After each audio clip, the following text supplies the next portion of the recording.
Welcome to Burlap Teachers. Enjoy the video. You start by preparing what you need. Log into the platform and enable 2FA for security. Once logged in, pick the destination URL and a short, descriptive label so users know where they go. Next, open the link builder and click Create New. That first click begins the process. Make sure to use a clean target URL because small typos break links.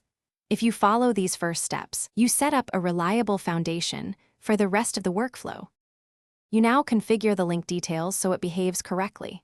First, append UTM parameters for analytics and encode special characters. This tells you where traffic comes from. Then choose the custom slug and add a preview image or password if needed, because presentation and security matter. Next, enable tracking and decide between 301/302 redirects depending on permanence.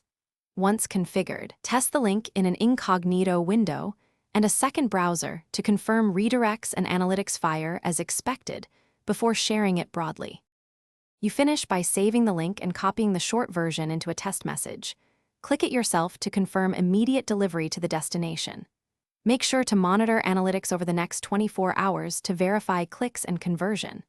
If something goes wrong, first clear caches and test again, then re-encode the URL and review redirect type and destination settings. If authentication blocked access, check 2FA and permissions. Fixing those common issues usually restores normal behavior quickly. Thanks for watching. Consider subscribing if this video helped you.